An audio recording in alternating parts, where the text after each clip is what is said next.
So let's review a little bit. We're going to take this polynomial and we're going to divide it by x plus 3. Remember, we can do this two different ways. We can use the box, and let's see, we have x plus 3, we have to get x cubed. We do that by getting x squared. If we had x squared, that'd be 3x squared. Remember, I want to get 2x squared, so I would need a negative x squared here. And to get that, I need negative x. And negative x times 3 would be negative 3x. And then I need to get negative 6x, so I want negative 3x. And if I'm going to get that, this would have to be negative 3. And negative 3 times 3 is negative 9, which is what I wanted. So then if we divide, we get x squared minus x minus 3. We could have also done this using synthetic division, where I put a negative 3 in the box. Remember, it's the opposite of what's right there. And then we've got 1, 2, negative 6, and negative 9. We drop the 1 down, we get negative 3 times 1 is negative 3. Add those together, we get negative 1. Negative 3 times negative 1 is positive 3. Negative 6 plus 3 is negative 3. Negative 3 times negative 3 is a positive 9. We get 0. And so remember, that means our answer is x squared minus x minus 3, and then there's no remainder, so we don't worry about that. So for both of these, the answer that we're looking at, the thing that's happening here, is that here's what I got when I divided by this. Meaning, I can take both of those. So you see x squared minus x minus 3 is here, and x plus 3 is here. So what it means is, if I took the whole thing and divided by x plus 3, I got this polynomial.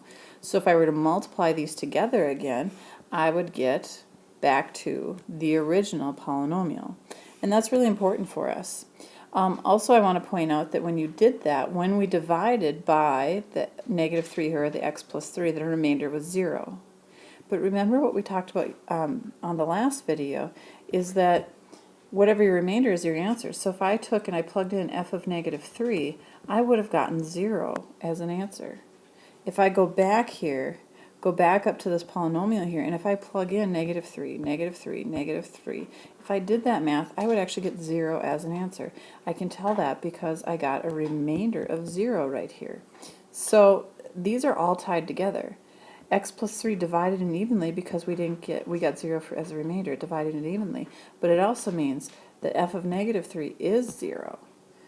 And this is what the factor theorem is. So go ahead and write this in your notes. I want to see this in your notes when I look. Okay, so a factor theorem is a polynomial has factor x minus k, so that's the x plus 3 that we just did, if and only if f of k equals 0. And that IFF is meant to be, because we can go both ways. If I know that this divides unevenly, then I know that f of k is 0. Also, if I know that f of k is 0, then I know that this divides unevenly. It also means that k is a 0. Remember, it's an x-intercept. And so let's go ahead and look at how do you use this in order to help you understand this. All right, so here's an example. I've got this polynomial, and I'm wondering if negative 3 equals 0, f of negative 3 equals 0. So I'm going to go ahead and plug it in. So I'm going to do that by the box. Now, here's the question though. What should I put in the box? Should I put a negative 3 like that, or do I change it to a positive 3? And the answer is I'm going to put a negative 3. And I can tell that because the only time I change a sign is if I was saying, you know what, I need to divide by x plus 3. Then I would put negative 3 in the box. But if I'm asking about f of negative 3, I keep that and I put that in the box. Now, I'm going to go with x plus 3. See, when I divide, or when I do this negative 3 here, I'm also looking at dividing by x plus 3. It's the same thing, it's the same math. So I put 2, 11, 18, and 9. All right, so we bring down the 2. Negative 3 times 2 is negative 6. We get a 5. That gives me negative 15. Add those together, I get 3. I get negative 9, and 0 for my remainder. So is f of negative 3 equal to 0? Yes. I can tell it's equal to 0 because that remainder is 0. So yes, it is. Now, the other thing I can tell is, remember what we just talked about, x plus 3 is a factor. So I could write this now as x plus 3 times my answer, 2x squared plus 5x plus 3. Okay, and so now this polynomial equals this. But this whole chapter has been about getting them down to all these bubbles. And if you look at this, I can actually keep on going, right? This, I can find the factorization of this. I can find a box, make a box, and figure out what that is. So if I make a box for that, I've got 2x squared. I get that by doing 2x and x. I've got a 3. I want to get 5. So I'm going to put the 3 here and the 1 here. That gives me 2x here, 3x here, and that gives me a 5x. So I still have the x plus 3, but now I can take this quadratic and I can factor it. And x, oh my god. Wow. Okay, so that polynomial, I'm sorry, I don't know where I left off, but I'll start again. This one can be factored now into these two bubbles. And so remember my whole goal, I want to get this down to as many bubbles as I can get. And I'm looking at these bubbles being linear. So if I ever have a quadratic, I want to box it and see if I can get down to these linear factors. And so here I have, by the way, I'm going to point out something. I have 3 linear factors, and I had an x cubed problem. That's not a coincidence. That should actually happen. All right, so let's look at another example. Here this one is saying that x equals 2 is a 0. Now, remember what that means. That means that if I were to plug in 2, I would get 0 as an answer, which also means that x minus 2 is going to be a factor of the polynomial. So these all go together, okay? If you're ever told one of them, you know the other two automatically. Again, x equals 2 is a 0 automatically means f of 2 equals 0. If you know that if I put 2 in a box and I do this business here, I know I'm going to get 0 here. And if I get no remainder, that means that factor that this would create divides unevenly. So then I know that this is a factor, meaning it multiplies times other bubbles to give you that polynomial.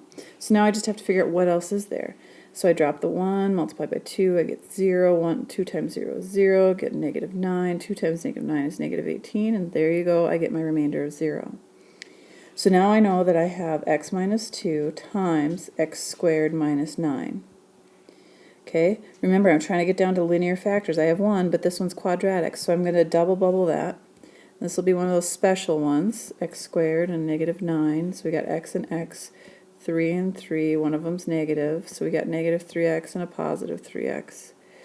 So then I still have my x minus 2, and I have an x plus 3 and x minus 3. And those are my 3 linear factors on that one. So we're just going to keep on doing these ones. If you think you know what to do, hit pause, work it out, and then hit play, double time it if you want to, and see what you get. Alright, so here we go. I know that f of negative 4 equals 0, so that means that x plus 4 is going to be a factor. So I'm going to put negative 4 in the box. I'm going to set up my polynomials. I'm going to get 0 there. I know that because of that. So I drop the 3 down and get negative 12, positive 1. Negative 4 times 1 is negative 4, negative 2. Negative 4 times negative 2 is a positive 8. Alright, so that means that x plus 4 times 3x squared plus x minus 2 gives you back that polynomial. Again, I'm going to double bubble that quadratic there to see if I can get back down to my linear. So I've got 3x and x. Alright, I need to do 2 and 1. I'm going to put 2 here and 1 here. So we got 2x and 3x. I want a positive 1x, so that means the 2 is going to have to be negative. So now my factorization is x plus 4 times 3x minus 2 times x plus 1. Alright, and then once you get there, you're done. That's all we're told is to factor, so that's all I'm trying to do here. Alright, so here we have another one. I need to change color. I'm getting tired of the green. Okay, so I know x equals negative 5 is a 0, so that means f of negative 5 equals 0. It also means that x plus 5 divides unevenly. So we'll put the 5 in the box, the negative 5 in the box. We've got 1, 6, 3, and negative 10. Drop the 1. Negative 5 times 1 is negative 5. We get 1. 5 times negative 5 times 1 is negative 5. Add them together, we get negative 2, positive 10 multiplied, and we get our 0. So then that means we have x plus 5 times x squared plus x minus 2. Okay, take those. I've got x squared and minus 2. We've got x and x, 2 and 1. Positive 2x, negative 1x will give me that 1x. Sorry, I'm kind of going fast, I know. So we've got x plus 5 times x plus 2 times x minus 1. Alright, keep on going here. So if f of negative 6 equals 0, then that means x plus 6 factors in evenly. So let's work that out. Negative 6 in the box. We've got 3, 14, negative 20. Ooh, big numbers. Negative 24. Drop down the 3. We get negative 18. Add those together, we get negative 4. Multiply, we get positive 24. Add those, we get negative 4 again. Multiply those, we get positive 24 and 0. So we've got x plus 6 times 3x squared minus 4x minus 4. Put those in a box. 3x squared and negative 4 here. So we've got 3x and x. Alright, so the 4, I think I'm going to go with 2 and 2. Because that will give me 6x there and 2x there. And if the 6 is negative, it'll give me negative 4x, and 2 and negative 2 make the negative 4. So we've got x plus 6 times x minus 2 times 3x plus 2. Alright, looks like that's all I've got for you.